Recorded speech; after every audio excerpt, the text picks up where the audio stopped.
Bonsoir à toutes, bonsoir à tous. Vous attendiez certainement à voir Ibrahim Zighi vous parler ce soir. Malheureusement, ce n'est pas Ibrahim Zighi, ce n'est que moi, Madame Aja Nadjani Bamba Gbagbo. Je suis entourée par Maître Tapi Sylvain et par la mère biologique d'Ibrahim Zighi.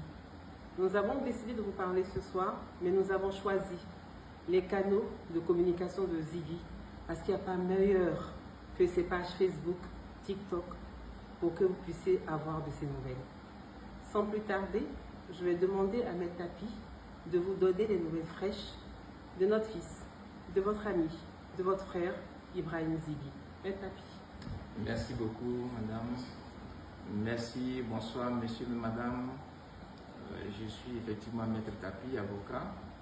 Vous vous rappelez certainement, hier vendredi 5 septembre 2025, à la demande de la famille, nous avions déposé une plainte au bureau du procureur pour enlèvement, séquestration et détention illégale. Suite à cette plainte, dans l'après-midi, des rumeurs couraient et faisaient état de ce que Zighi Ibrahim serait détenu à la Maka. Cette rumeur a persisté toute la nuit jusqu'au lendemain, donc aujourd'hui matin, jusqu'à ce que je me décide pour aller vérifier moi-même pour voir si ces rumeurs étaient fondées ou pas. Cet après-midi, je me suis rendu à la Maka et à ma grande surprise, Zighi y était. Je l'ai vu. J'ai parlé avec lui. Il m'a confié dans quelles circonstances tout ça s'est passé. Mais souffrez que je n'en dise pas plus puisque, bon, pour des raisons évidentes de confidentialité de la procédure, mais ce qui est certain, c'est que ce qui s'est passé, ce n'est pas joli pour la Côte d'Ivoire. Ça n'honore pas la Côte d'Ivoire.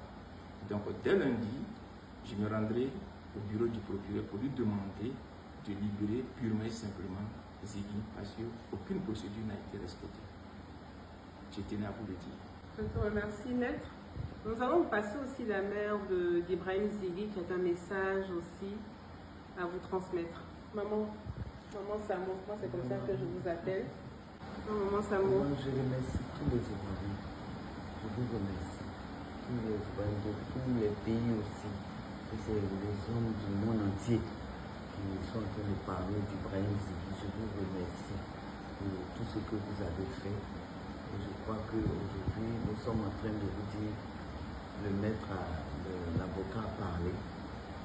C'est pour vous dire que les affaires suivent leur cours. Continuons de prier pour Ibrahim et de prier aussi pour tous ces jeunes qui sont en prison, emprisonnés. Donc vraiment, merci. Merci à toute la Côte d'Ivoire, merci à toute la jeunesse, merci pour tout et que Dieu fasse grâce que vraiment il soit totalement libéré. Je vous remercie. Aujourd'hui, nous parlons de la détention ou de l'enlèvement, c'est plus correct, de Zighi. Mais Zighi n'est que la goutte d'eau qui a fait déborder le vase.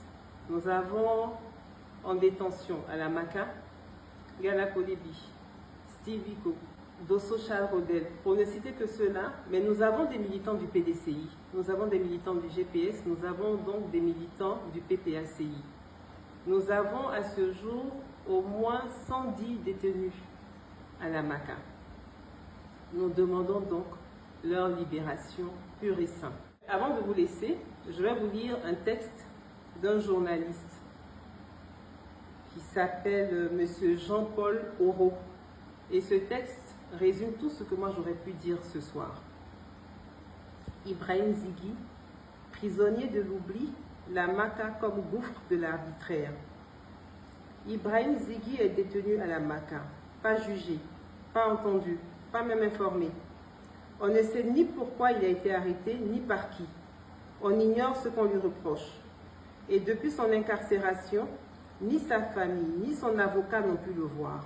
Ce n'est pas une rumeur, ce n'est pas une exagération, c'est une information que je tiens de source très crédible. Et c'est précisément ce qui rend cette situation intolérable. Comment peut-on, dans un État qui se réclame de la justice et du droit, accepter qu'un homme soit privé de liberté sans procédure, sans transparence, sans accès à la défense? La Maka, censée être une maison d'arrêt et de correction, devient ainsi le symbole d'une dérive inquiétante, celle d'une détention sans visage, sans voix, sans droit. Ce n'est pas seulement une atteinte aux libertés fondamentales, c'est une négation pure et simple de la dignité humaine.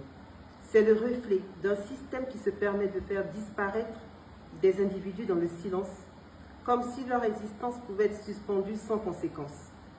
Ibrahim Zighi n'est pas un nom parmi d'autres, c'est un homme, un citoyen, un être humain.